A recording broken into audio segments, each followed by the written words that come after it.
विश्वविद्यालय इलाहाबाद।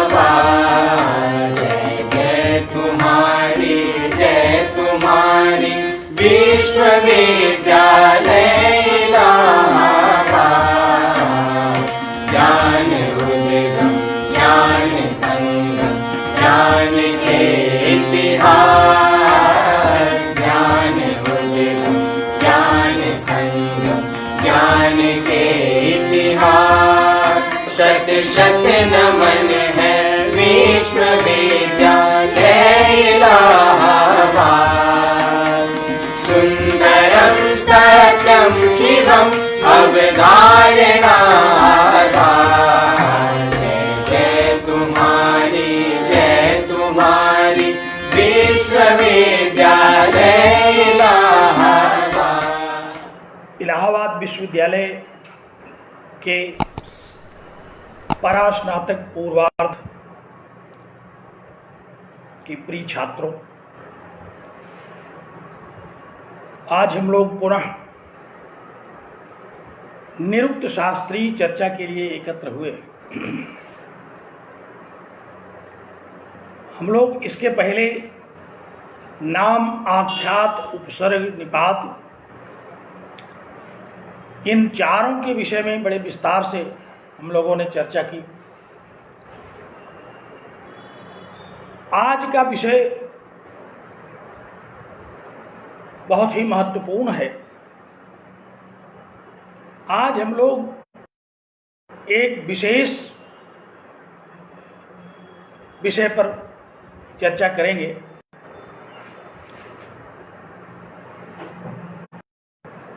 आप लोग अपनी अपनी पुस्तक पर दृष्टिपात करें।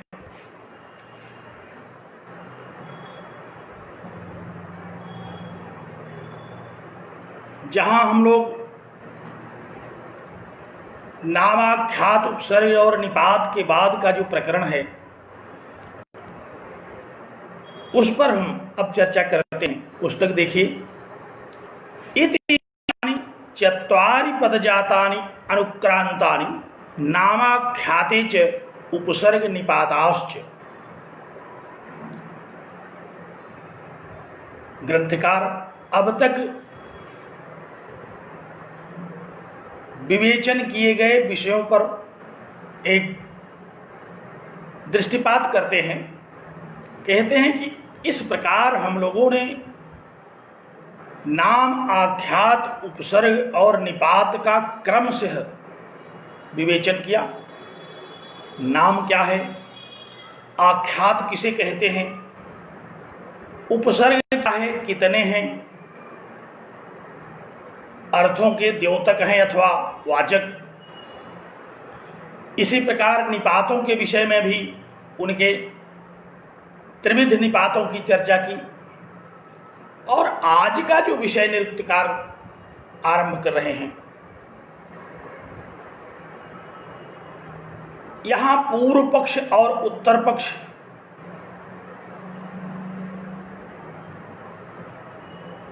के रूप में विषय को उपस्थापित करके वैयाकरणों और निरुक्तकारों के मत में नाम विषयक चर्चा की जाएगी। कहते हैं कि तत्र नामानि आख्यातजानि इति शाकटायनो नैरुक्त समयश्च। अब न सर्वाणि इति गार्ग्यो वैयाकरणानां च एके। ध्यान से सुनिए। आज समय थोड़ा विलंबित हुआ, इसलिए मैं बिना किसी भूमिका के सीधे विषय पर आता हूं। व्याकरण का मत है, आप लोग व्याकरण का अध्ययन भी कर चुके हैं, कि जितने भी नाम हैं उसमें कुछ तो निर्वचन से सिद्ध होते हैं और कुछ रूढ़ हैं। आप लोगों ने व्याकरण में देखा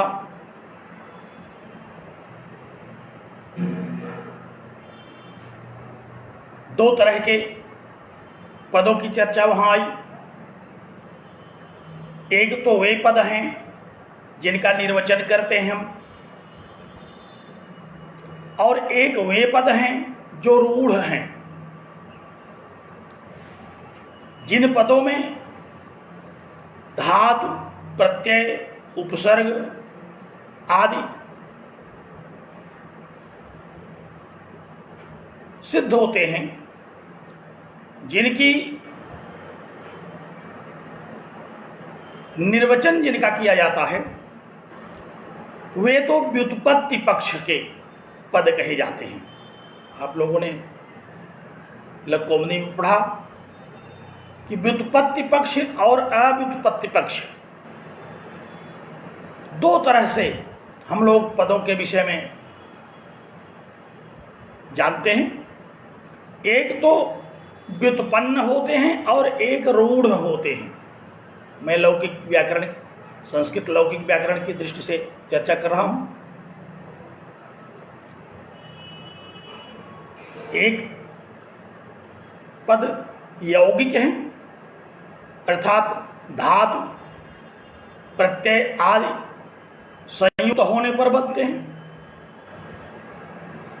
और कुछ पद ऐसे हैं जो रूढ़ हैं, जैसे रामः, गच्छति, भवति। इन पदों में हम व्याकरण का जो साधनिका पक्ष है उन पर विचार कर लेते हैं। लेकिन कुछ पद ऐसे भी हैं जैसे डिथ, डविथ, कपिथ। ऐसे पदों में हम यह नहीं जान पाते कि इनमें कौन सी धातु है, कौन सा प्रत्यय है। तो इसीलिए पाणिनीय व्याकरण में एक विचार यह प्रस्तुत किया गया कि पद दो तरह के होते हैं। एक तो वे पद जिनमें प्रकृति, प्रत्यय इत्यादि का साक्षात बोध होता है, और एक वे पद जो ज्यों के त्यों बने हुए हैं, उनमें हम सुनते ही प्रकृति, प्रत्यय इत्यादि का ज्ञान नहीं कर पाते हैं। और निरुक्त शास्त्र में, निरुक्त शास्त्र की यह मान्यता है कि सभी पद निष्पन्न होते हैं, सभी पदों की सिद्धि होती है, सभी पदों में धातु, प्रत्यय इत्यादि होते हैं। ध्यान दीजिए, व्याकरण में तो हम लोग दो तरह के पदों का अध्ययन करते हैं।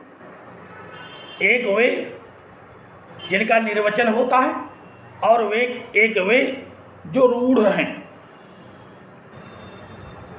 लेकिन निरुक्त में, निरुक्त शास्त्र कहता है कि सर्वाणि नामानि आख्यात जानि, सारे नाम, सारी संज्ञाएं आख्यातज हैं।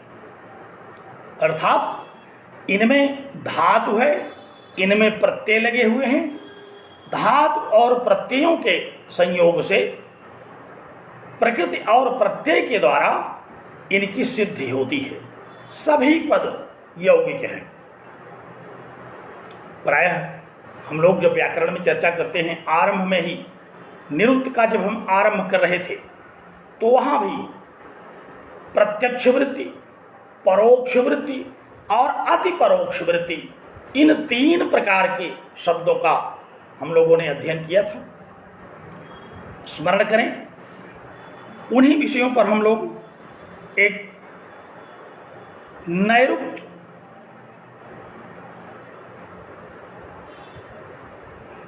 विषय, निरुक्त विषय चर्चा कर रहे हैं।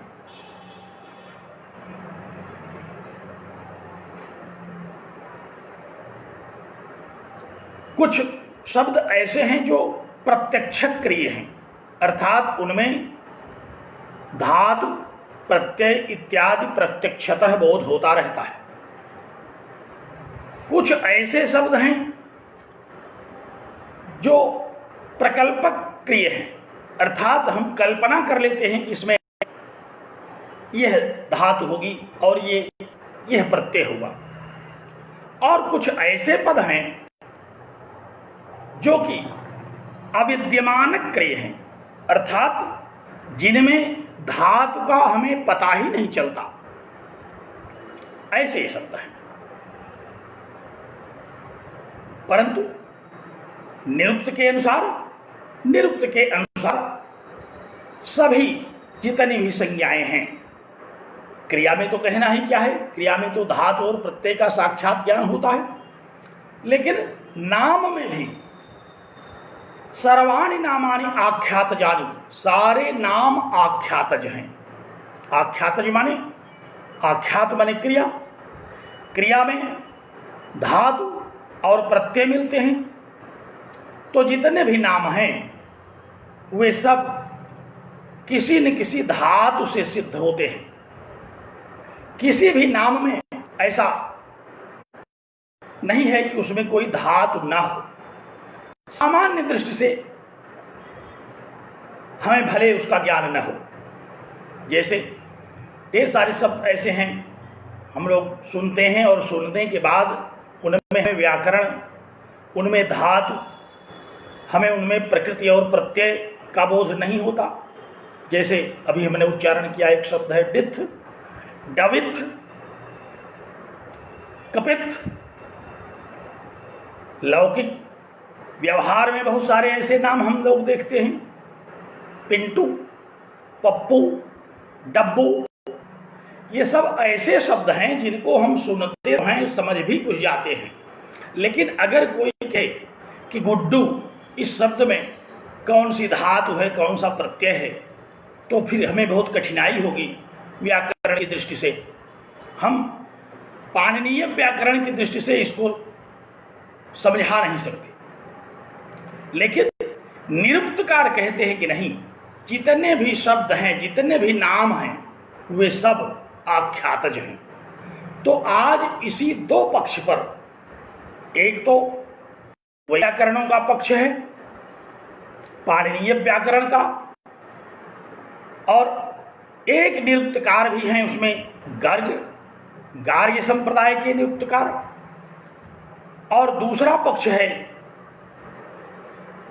आचार्य शाकटायन जो मूलतः वैयाकरण है, और निरुक्तकार आचार्य यास्क का। ये दो पक्ष हैं। तो आचार्य यास्क और शाकटायन का यह पक्ष है कि सर्वाणि नामानि आख्यातजानि, सारे नाम आख्यातज हैं। लेकिन पाणिनीय व्याकरण की दृष्टि से, की दृष्टि से सारे नाम आख्यातज नहीं हैं। तो ध्यान से सुनिए, हम लोग इन दोनों पक्षों पर चर्चा करेंगे। अब हमारा पूर्व पक्ष यहां होगा पाणिनीय व्याकरण के मत के रूप में जो बात कही जा रही है, अथवा निरुक्तकार गार्ग्य के अनुसार जो कहा जा रहा है, वह तो हमारा पूर्व पक्ष होगा।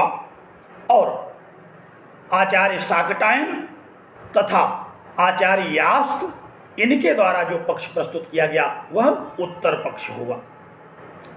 एक बार जरा पुस्तक पर दृष्टि डालिए। कहते हैं कि तत्र नामानि आख्यातजानि इति शाकटायनो नैरुक्त समयश्च। कहा कि नामानि अर्थात समस्त नाम, सारी संज्ञाएं आख्यातजानि, आख्यातज होती हैं। धातु जो हैं उसमें धातु और प्रत्यय का संयोग होता है। और यह मत किसका है?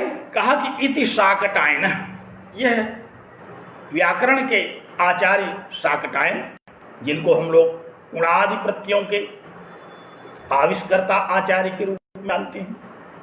और नैरुक्त समयश्च, और निरुक्त कार्य का भी यही समय माने सिद्धांत है। समय सपथाचार,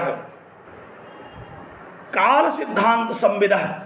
अमर कोशकार ने कहा समय शब्द का तात्पर्य है सिद्धांत। समय सपथाचार है काल सिद्धांत संविद, अर्थात नैरुक्त समय है का आशय क्या हुआ कि यही आचार्य यास्क, निरुक्तकार यास्क का भी यही मत है।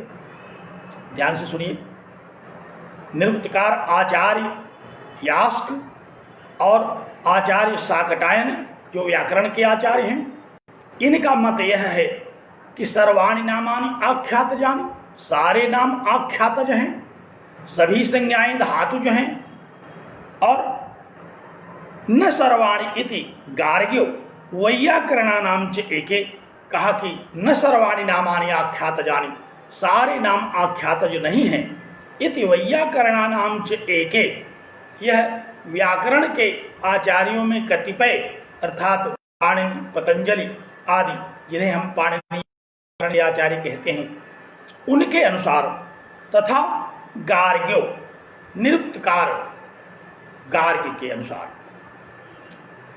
अब यह हम लोग देख रहे हैं कि एक निरुक्तकार व्याकरण के आचार्यों के साथ अपने अभिमत को प्रकट कर रहे हैं और एक वैयाकरण निरुक्तकार यास के साथ मिलकर के अपने विचार को प्रकट कर रहे हैं। प्रायः विद्वानों में मतभेद देखे जाते हैं। यहाँ भी हम लोग देख रहे हैं कि वैयाकरणों में दो मत हैं, एक मत आचार्य शाकटायन का है और दूसरा पाणिनीय व्याकरण के आचार्यों का, और दूसरा मत आचार्य शाकटायन जो कि व्याकरण के आचार्य हैं तथा आचार्य यास्क जो निरुक्तकार हैं जिनका पक्ष लोगों को स्वीकार करना है। तो ये दो पक्ष हैं। एक पक्ष से अर्थात निरुक्तकार आचार्य यास्क के पक्ष से और शाकटायन आचार्य के पक्ष से यह सिद्धांत तय होता है कि सर्वाणि नामानि आख्यात जानी, सारे नाम आख्यातज हैं, और पाणिनीय व्याकरण के आचार्यों के अनुसार तथा गार्ग्य के अनुसार यह सिद्धांत उपस्थित होता है कि न सर्वाणि अर्थात सारे नाम आख्यातज नहीं है, सारे नाम धातुज नहीं। इन दो मतवादों के बीच में, इन दो मतवादों के शास्त्रार्थ को बड़े ध्यान से सुनना है। तो सर्वप्रथम हम पूर्व पक्ष पढ़ेंगे, क्योंकि पूर्व पक्ष को ठीक से समझ करके और फिर उत्तर पक्ष का हम ग्रहण कर लेंगे। पूर्व पक्ष के तर्कों को भली भांति पहले समझेंगे और फिर जो सिद्ध पक्ष या उत्तर पक्ष है उसके तर्कों के द्वारा पूर्व पक्ष के तर्कों का निराकरण करेंगे और निष्कर्षतः आचार्य यास्क के मत को समझ लेंगे। तो इस न्याय से अब सबसे पहले हम लोग पूर्व पक्ष का निरूपण आरंभ करते हैं। ध्यान रखिए, पूर्व पक्ष क्या है? पूर्व पक्ष है कि सारे नाम धातु नहीं होते। व्याकरण के अनुसार जैसे हम लोग पढ़ते ही हैं, अर्थवद धातु प्रत्यय प्रातिपदिकम और कृत तद्धित समासाश्च, इन दो सूत्रों के द्वारा हम लोग देखते हैं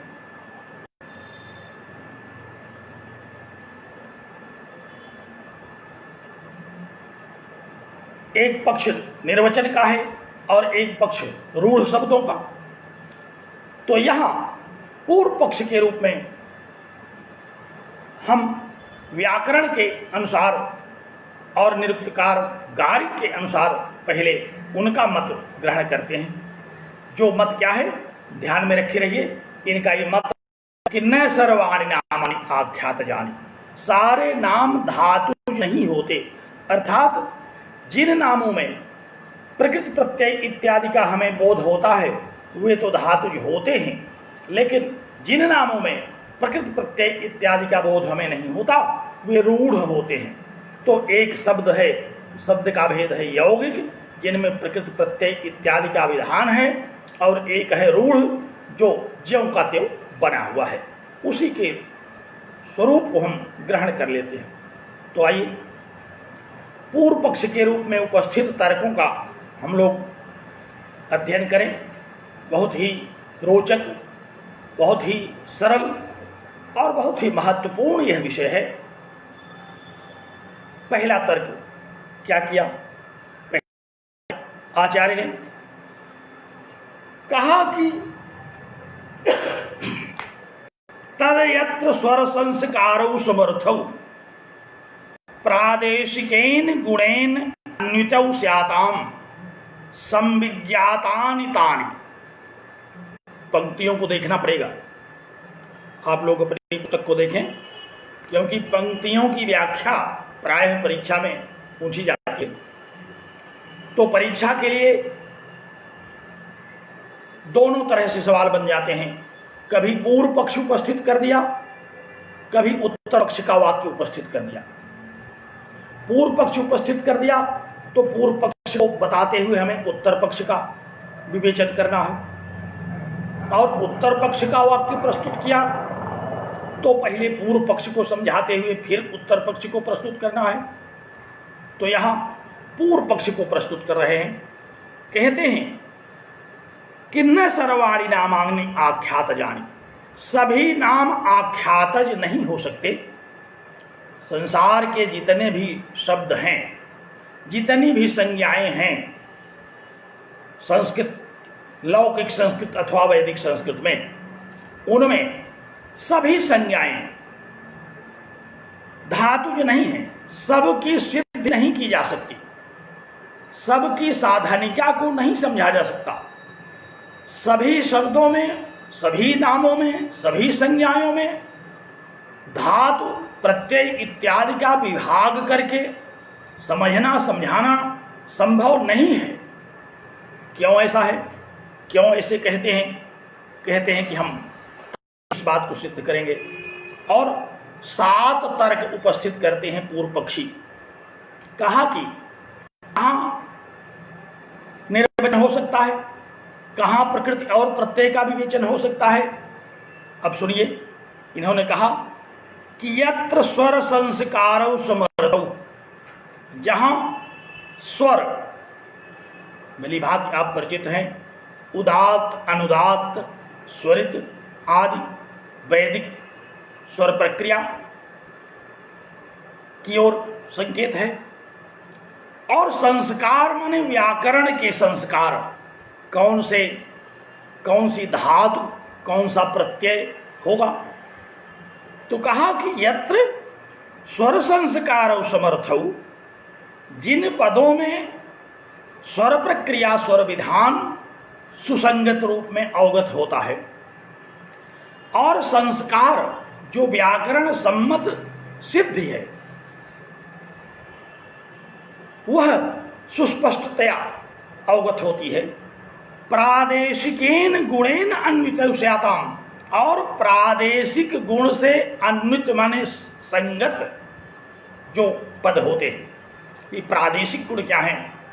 प्रदेश माने क्रिया, व्याकरण का यह एक तकनीकी पद है। जहां हम प्रकृति, वहां प्रादेश गुण है। प्रकृति, प्रत्यय, धातु और प्रत्यय इत्यादि के द्वारा जब शब्दों की सिद्धि सामान्यतः हमें अवगत होती है, तो कहा कि स्याताम संविज्ञातानि तानि, वहां आप उन्हें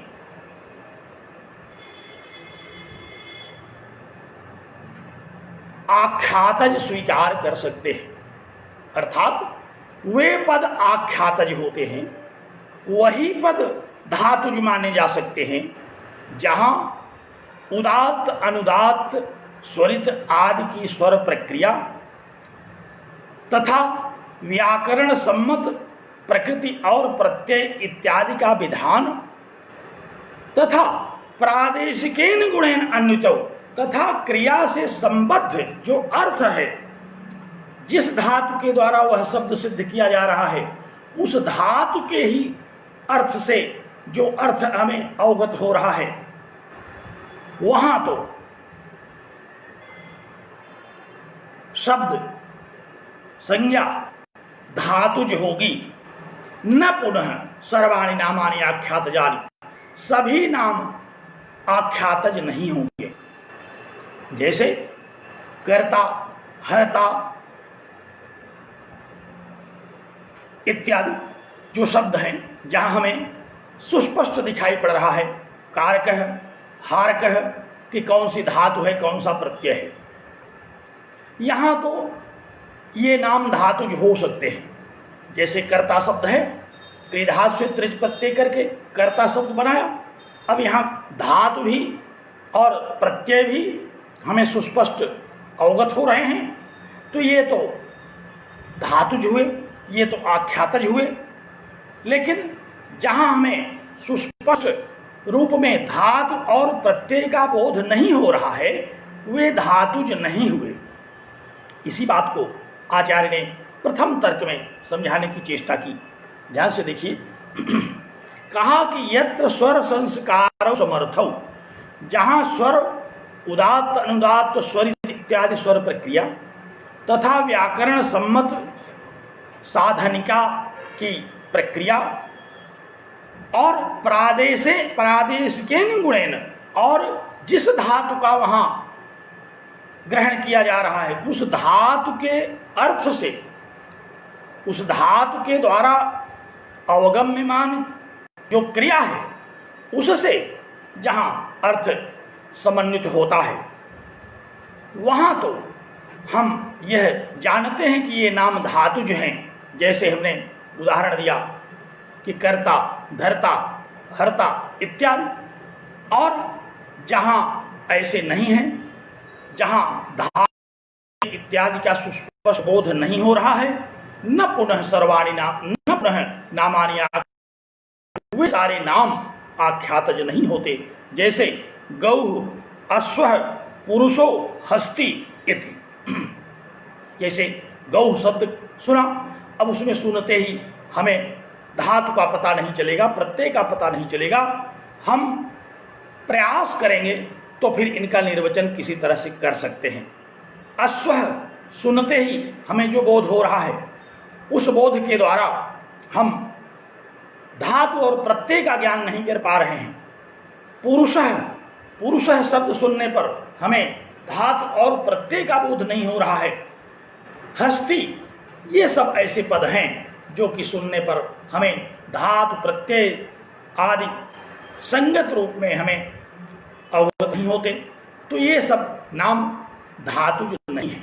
लेकिन जहाँ उदात्तानुदात्त स्वरित इत्यादि स्वर प्रक्रिया संगत होती है कि इस शब्द में क्या उदात्त है, कहाँ अनुदात्त है, और संस्कार संगत होता है, अर्थात इस नाम में कौन सी धातु है, कौन सा प्रत्यय है, किस धातु और प्रत्यय के लगने के बाद यह शब्द बना, और इस प्रादेशिकेन गुणे अन्वितौ, अर्थात जिस धातु की परिकल्पना की गई उस शब्द में उसी धातु का अर्थ हमें संगत रूप में अवगत भी हो, वहां तो वह शब्द धातुज अथवा आख्यातज माना जा सकता है।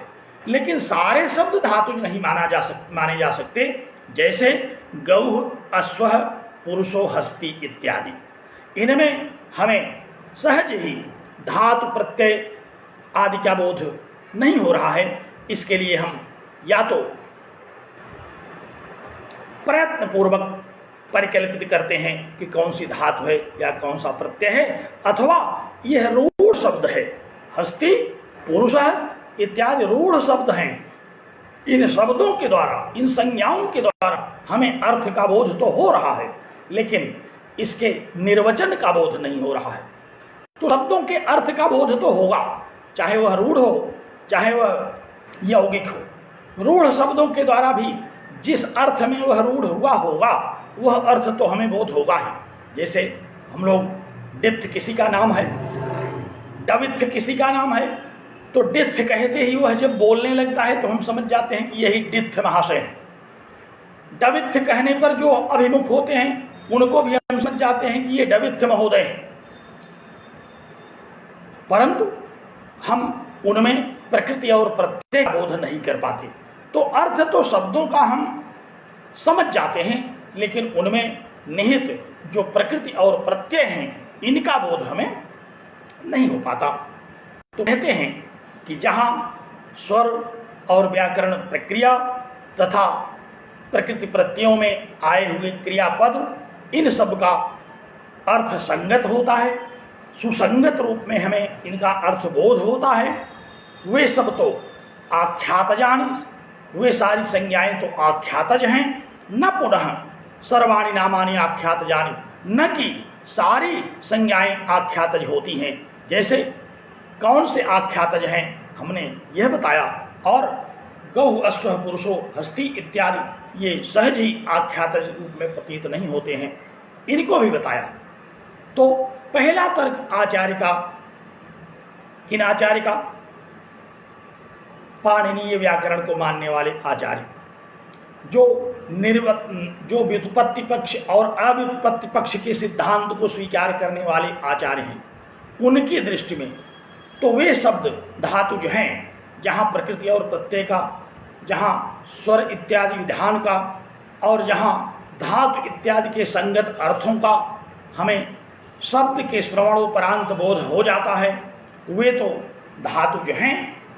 और जहाँ हमें इनके श्रवण मात्र से अर्थबोध के अतिरिक्त प्रकृति प्रत्यय, व्याकरण प्रक्रिया अथवा उदात्त अनुदात्त स्वरित आदि का बोध नहीं होता, वे नाम आख्यातज नहीं होते।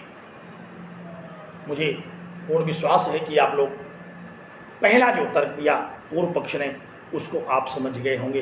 बड़ा सरल है कि जहाँ व्याकरण की प्रक्रिया संगत होगी, जहाँ स्वर संस्कार हमें सुसंगत दिखेंगे, जहाँ धातु क्या है और उसका क्या अर्थ है तदनुसार सिद्ध शब्द में हमें उसका अनुभव होगा, वहाँ तो धातुज मानेंगे।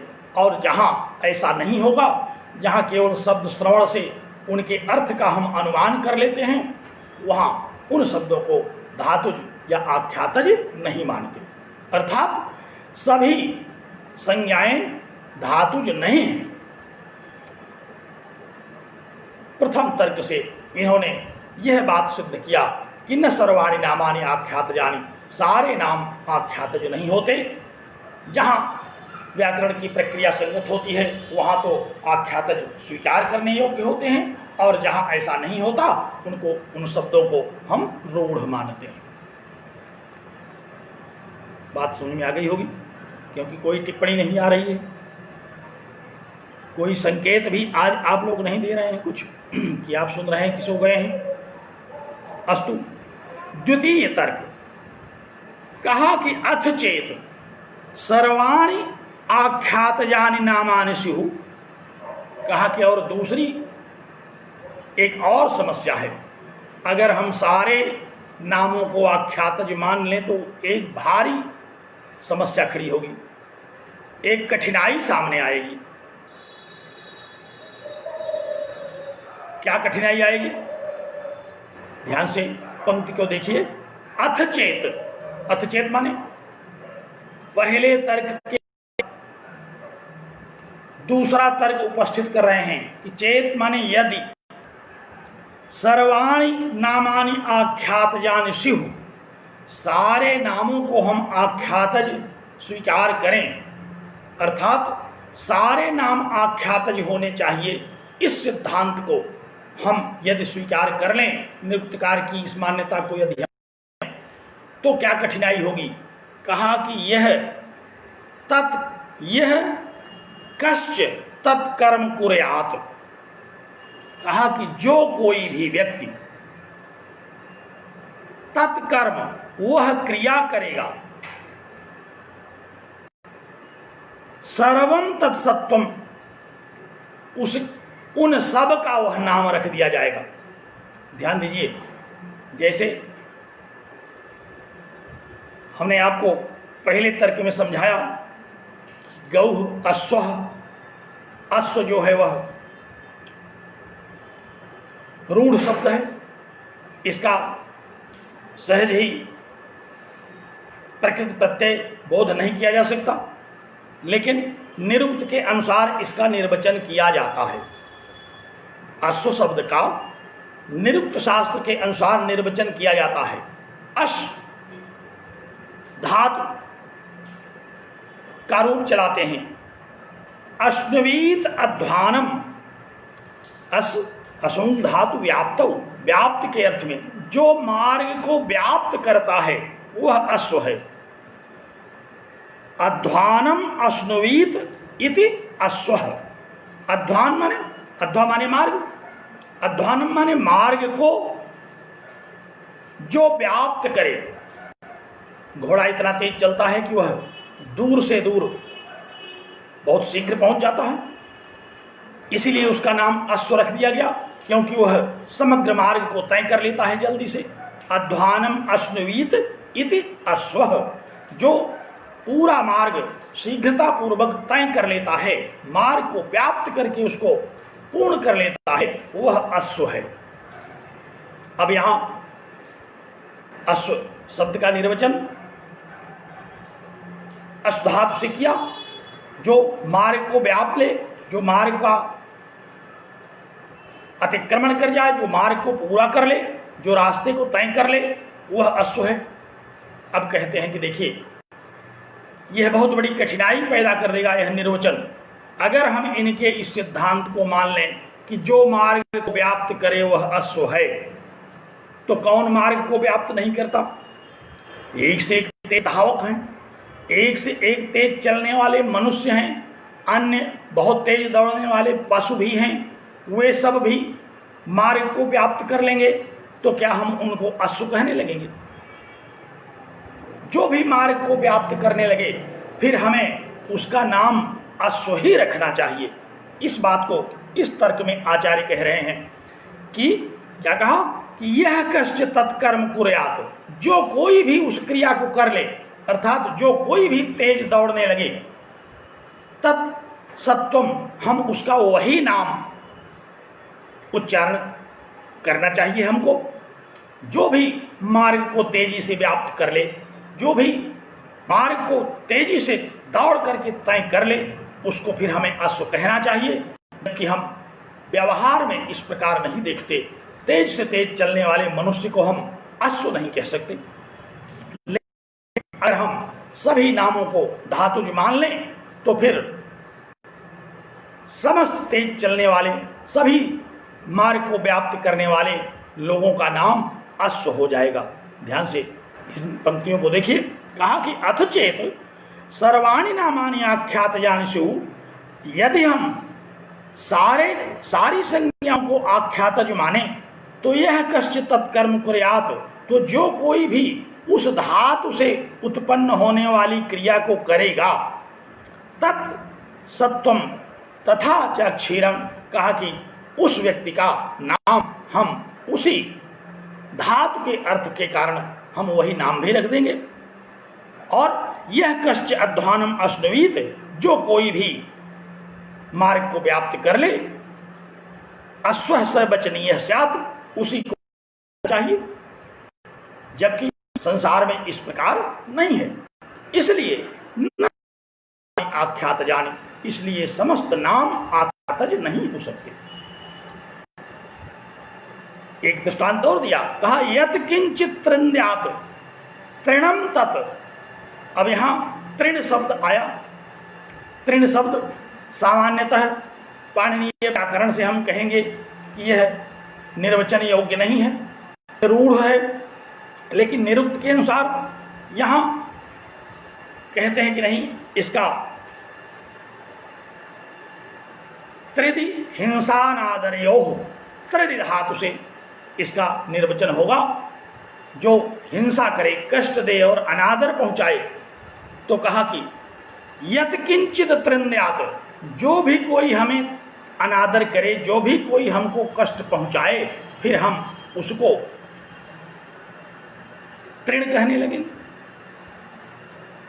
जो भी हमको चुभ जाए, तृण, प्राय हम लोग देख पैर में तृण चुभ जाता, कांटे चुभ जाते हैं, हमें कष्ट होता है उससे, तो सबको हम तृण कहने लगेंगे। तो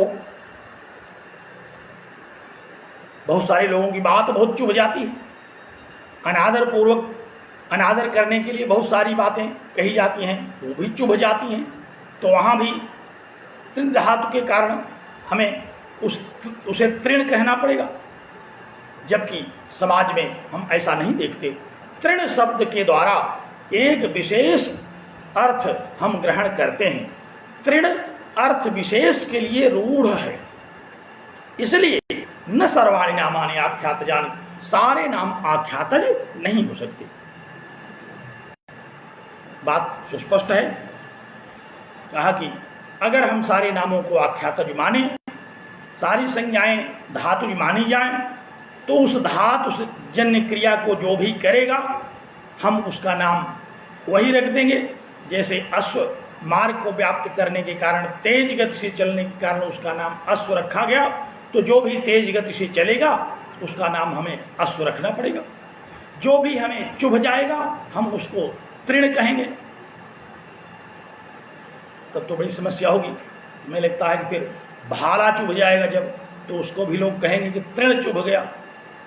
तो इस तरह से अब निर्वचन के अनुसार अगर हम शब्द मानने लगे तो तृण इत्यादि शब्द जिस अर्थ में समाज में ग्रहण किए जाते हैं उनका अपलाप होगा। इसलिए न सर्वाणि नामानि आख्यातजानि, सारे नाम आख्यातज नहीं होते। जहां धातु प्रत्यय स्वर संस्कार संगत होते हैं अर्थ के साथ, भली भांति उनका अर्थ से संगति उनकी बनती है, वहां तो उन नामों को हम धातुज आख्यातज मानते हैं।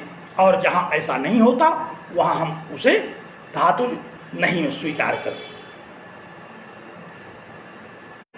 तर्क देकर के पूर्व पक्ष ने यह सिद्ध किया कि न सर्वाणि नामानि आख्यातजानि, सारे नाम आख्यातज नहीं होते।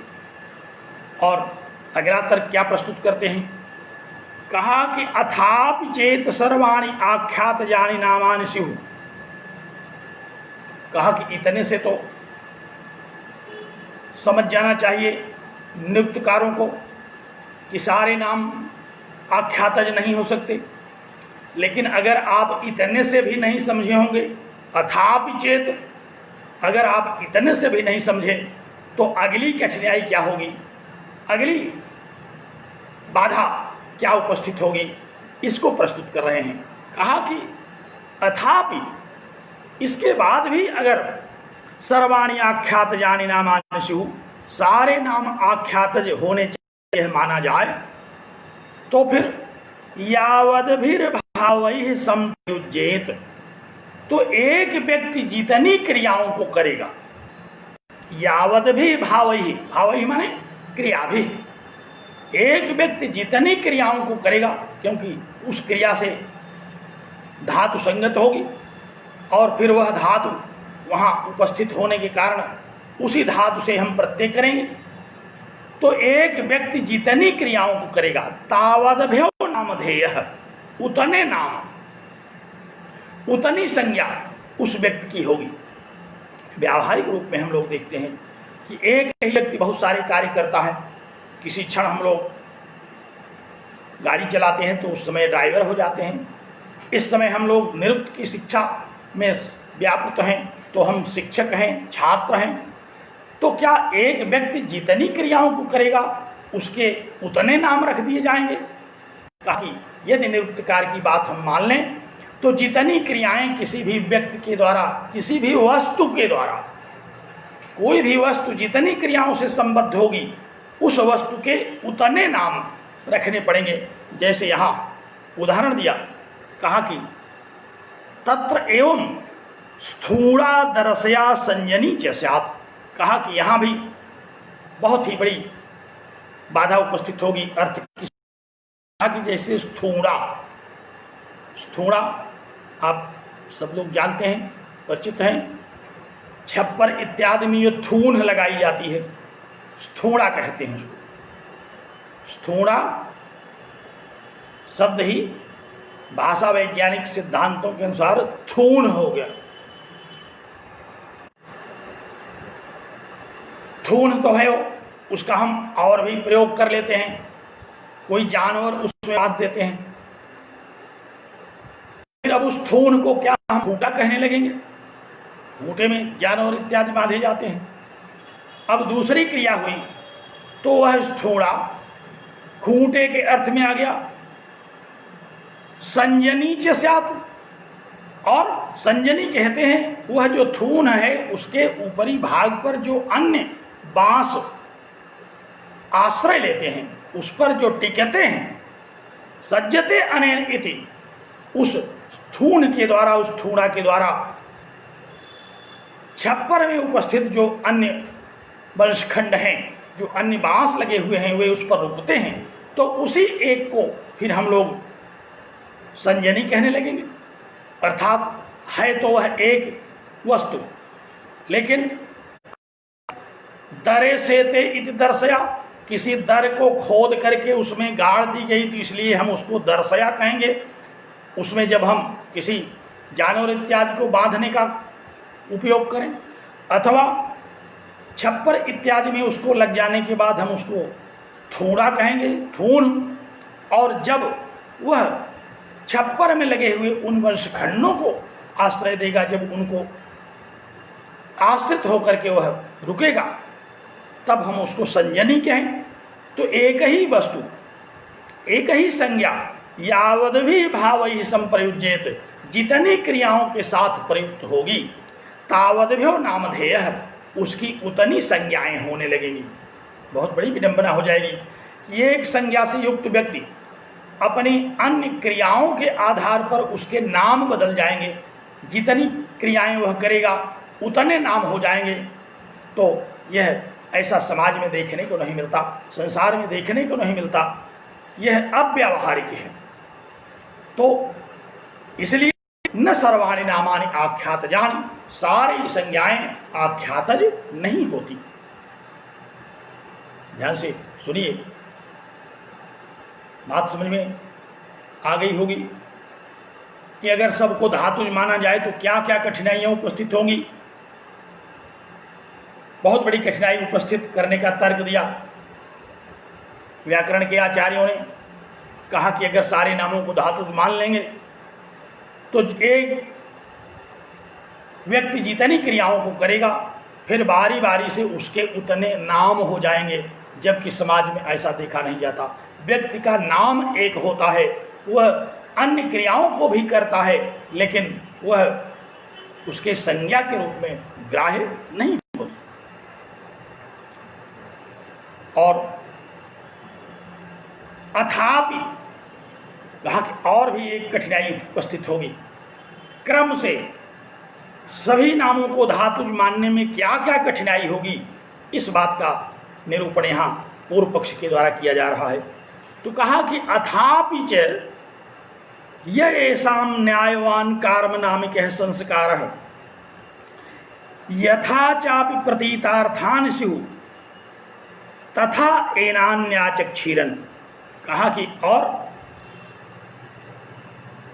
यदि हम सारे शब्दों को धातुज मान लें तो फिर जैसे ये सिद्ध होंगे हमें उसी तरह उनका उच्चारण करना होगा। कथा क्या कहा, यह एसाम न्यायवान, न्यायवान माने व्याकरण के सूत्रों के आधार पर जिस प्रकार से सिद्ध की जाएगी, व्याकरण के न्याय से जो शब्द सिद्ध होंगे। कर्म नाम के संस्कार है, अथवा क्रिया के धातु के प्रयोग के द्वारा जिस अर्थ का हमें बोध होगा। अर्थात यदि सारे नामों को धातुज माना जाए तो उस नाम को सिद्ध करने में हमें दो तीन बातों का ध्यान रखना पड़ेगा। एक तो पहले यह कि किन किन व्याकरण के सूत्रों से वह नाम, वह संज्ञा सिद्ध होगी,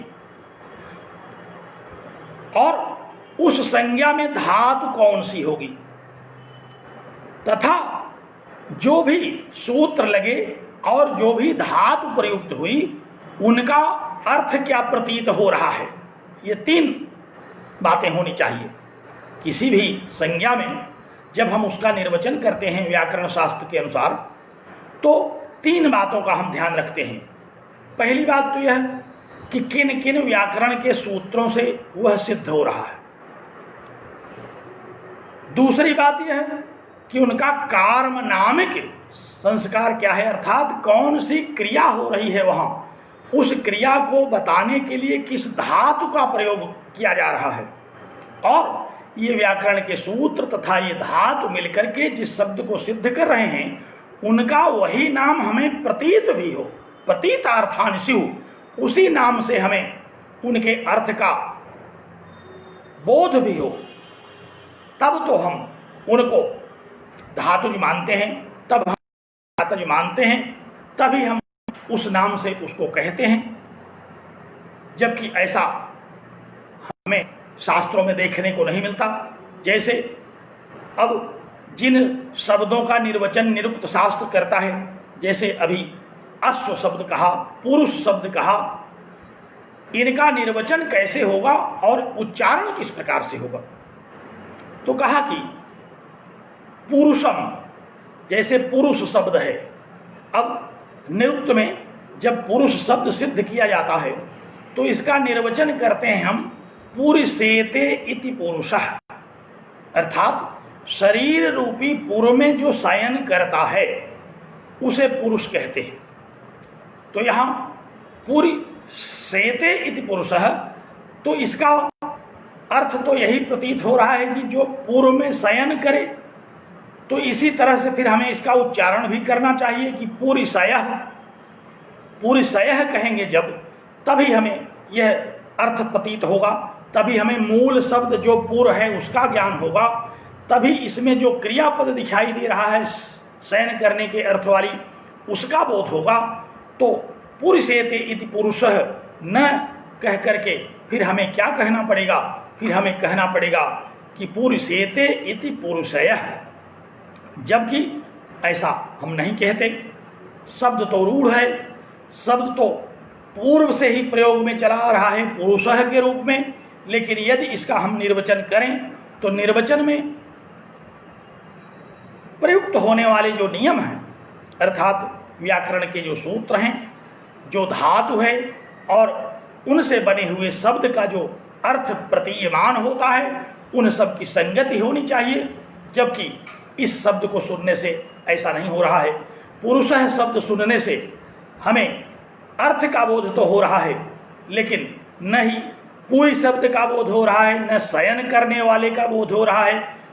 अगर हमें यह बोध कराना है तो हमें पुरुषयः इस शब्द का प्रयोग करना चाहिए, जबकि इस शब्द का प्रयोग नहीं होता।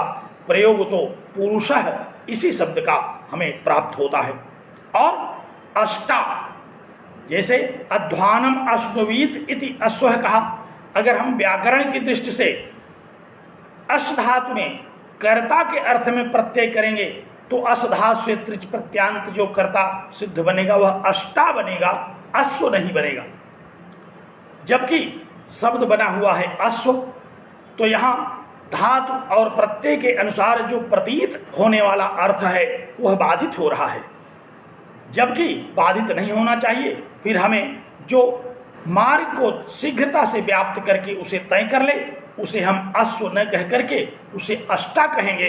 अगर हम सभी नामों को धातुज मान लें, सभी नामों में प्रकृति और प्रत्यय को व्याकरण के अनुसार निरूपित करने लगे, तो फिर अश्व न सिद्ध होकर के अष्टा सिद्ध होगा। और इसी प्रकार से तृण धातु, त्रिदि धातु से जो शब्द बन रहा है तृण, वह उस रूप में न बन करके तर्दयति इति तृणम बनेगा। तो तर्दन करने वाला जो है वह तृण है। तो इस प्रकार तृण का नाम तर्दन पड़ जाएगा, अश्व का नाम अष्टा पड़ जाएगा, पुरुष का नाम पुरुषय हो जाएगा। अगर हम सभी संज्ञाओं को धातु मानने लगे, सभी संज्ञाओं में हम धातु और प्रत्यय का निरूपण करके उसको सिद्ध करना चाहें, तो बहुत सारे शब्द इस प्रकार से अव्यावहारिक रूप में हमारे सामने उपस्थित होंगे। पुरुषः, अश्वः, तृणम इत्यादि शब्दों में हम जब व्याकरण सम्मत प्रक्रिया का उपयोग करेंगे तो पुरुषः न बन करके पुरुषयः बनने लगेगा, और जबकि बनता है पुरुषः शब्द हमें प्रयोग में प्राप्त होता है। तृणम न बन करके तर्दनम बनने लगेगा, जबकि हम तृण शब्द से और उसके अर्थ से परिचित हैं। इस प्रकार अश धातु से कर्ता अर्थ में अष्टा शब्द बनेगा, जबकि हम अश्व शब्द से परिचित हैं। इसलिए न सर्वाणि नामानि आख्यात जानी, सारे नाम आख्यातज नहीं है। ध्यान रखिए, हम लोग यहाँ पूर्व पक्ष पर चर्चा कर रहे हैं और हमारा पक्ष यहाँ यह है कि न सर्वाणि नामानि आख्यातजानि, सारे नाम आख्यातज नहीं होते, सारे नाम आख्यातज नहीं होते। इस पक्ष में जो जो तर्क उपस्थित हो सकते हैं वे तर्क पूर्व पक्ष के द्वारा उपस्थित किए जा रहे हैं। और अगला तर्क उपस्थित किया गया, बहुत ही रोचक तर्क उपस्थित किया।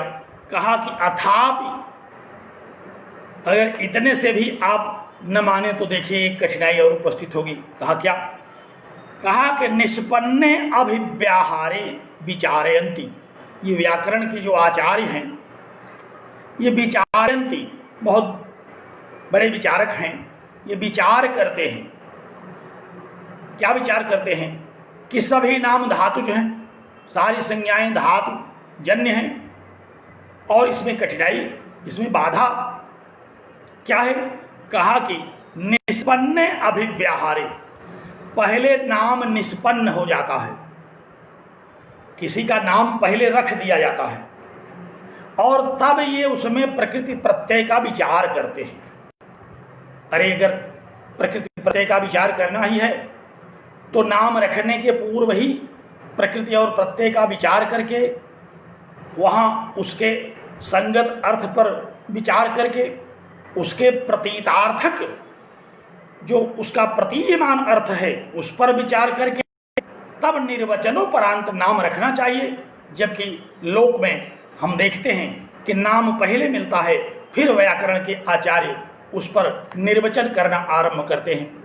तो कहा कि निष्पन्ने अभिव्याहारे, निष्पन्न माने लोक प्रसिद्धे, लोक में प्रसिद्ध होने वाले, जो लोक में संसार में किसी नाम से प्रसिद्ध हो चुके हैं, ऐसे अभिव्याहारे, ऐसे नाम के विषय में अभिविचारयंती, वे बहुत विचार करने लगते हैं कि कौन सी धातु कौन सा प्रत्यय यहाँ किया जा सकता है और फिर विचार करके वे उसको सिद्ध कर देते हैं कि इसमें अमुक धातु है, अमुक प्रत्यय है।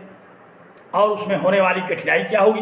कहा कि जैसे पृथ्वी शब्द का ये विचार करने लगते हैं जब व्याकरण वाले, तो कहते हैं कि प्रथनात पृथ्वी, फैली हुई पृथ्वी है, पृथ्वी विस्तारे धातु है, विस्तृत होने के अर्थ में। अब यहाँ पृथ्वी का नाम पृथ्वी क्यों पड़ा? क्योंकि इसमें व्याकरण के अनुसार प्रथनात पृथ्वी, जो फैली हुई है, और फैली हुई होने के अर्थ में जो धातु है उस धातु का ग्रहण किया यहाँ और कहा कि प्रथनात पृथ्वी, पृथ्वी विस्तारणी धातु से बना हुआ यह प्रथन शब्द है और इससे बनी हुई यह पृथ्वी शब्द है। अब कहा कि अगर हम यह विचार करें कि पृथ्वी तो पहले से है, पृथ्वी पर उत्पन्न होने वाले वैयाकरण बहुत बाद में आए, वैयाकरण और पृथ्वी में सबसे पहले उत्पन्न कौन हुआ? इसमें कोई संशय नहीं है कि सबसे पहले पृथ्वी उत्पन्न हुई। और अब वैयाकरण उसका निर्वचन कर रहे हैं कि प्रथनात पृथ्वी इति, फैली हुई होने के कारण ये पृथ्वी है। कहा कि अब इसमें बहुत बड़ी कठिनाई उपस्थित होगी। क्या? कहा कि कह एनाम अप्रथयिष्यति, इस पृथ्वी को किसने फैलाया? अगर फैली होने के नाते पृथ्वी का निर्वचन हम धातु से संगत मानते हुए प्रथनात पृथ्वी इति स्वीकार करें तो फिर कह नाम अप्रथयिष्यति, इस पृथ्वी को किसने फैलाया? पहले तो इसका पता लगाना चाहिए। किम आधारस्य, और किस आधार पर इस पृथ्वी को फैलाया गया? किसने फैलाया? कहाँ खड़ा होकर के फैलाया? किस आधार पर पृथ्वी फैलाई गई? अगर हम प्रथम इस क्रिया के आधार पर पृथ्वी शब्द का निर्वचन करें तो बहुत बड़ी अव्यावहारिकता, बहुत बड़ी कठिनाई उपस्थित होगी।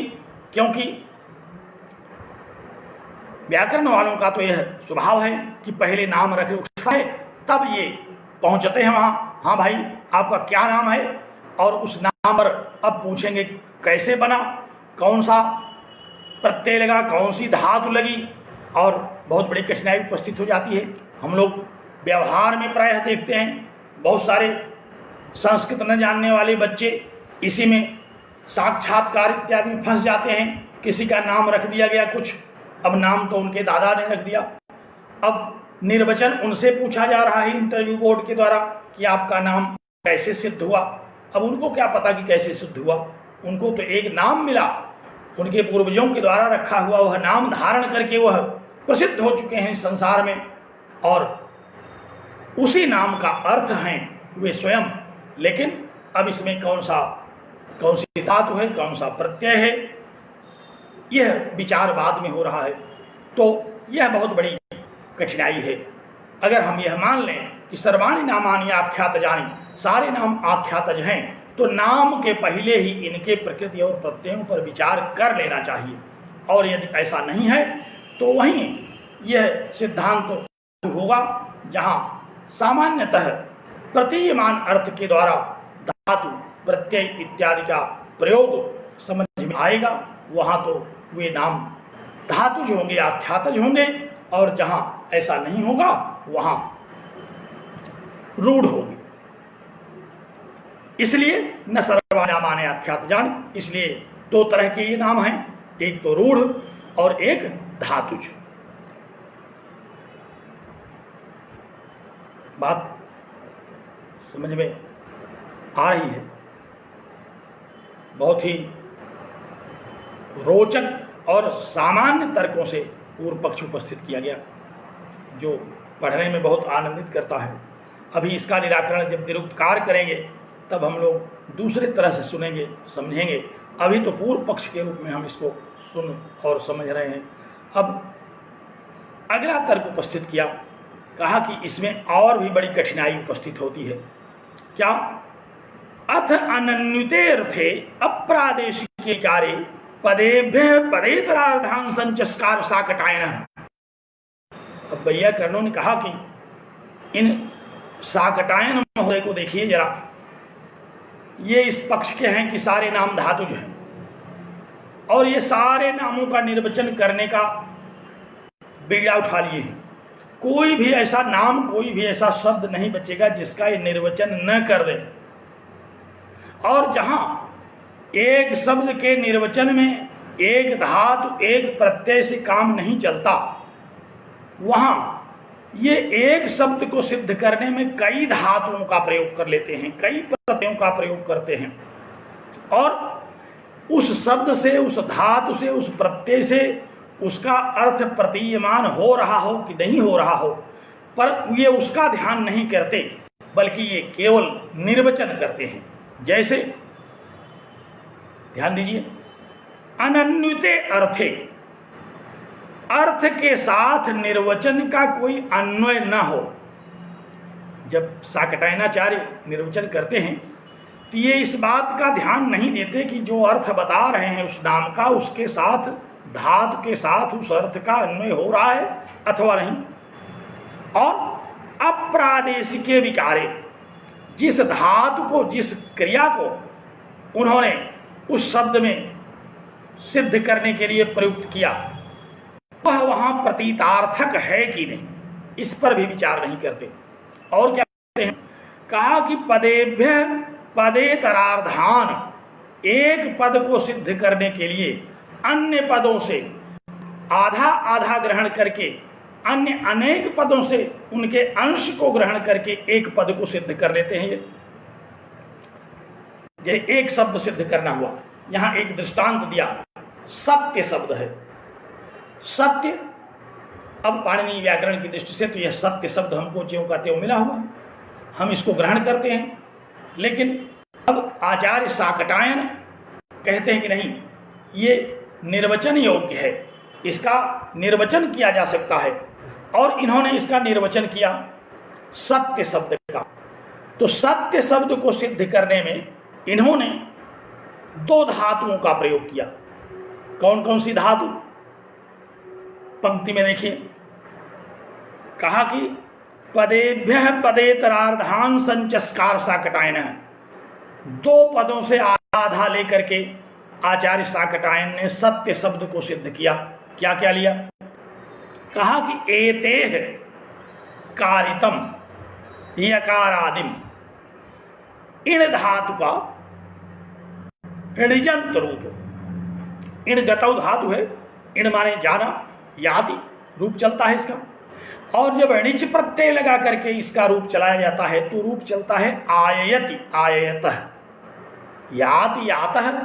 ये अणिजंत का रूप है, शुद्ध रूप है।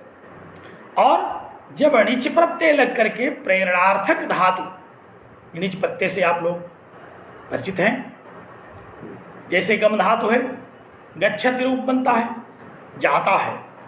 अब इसी गम धातु में जब णिच प्रत्यय करके रूप बनाया जाता है तो बन जाता है गमयति। गमयति माने भेजता है, गच्छति माने तो जाता है, और गमयति माने जाने के लिए प्रेरित करता है। णिच का प्रयोग जो प्रत्यांत धातुएं हैं, प्रत्यांत धातुओं का अध्ययन हम लोग करते हैं।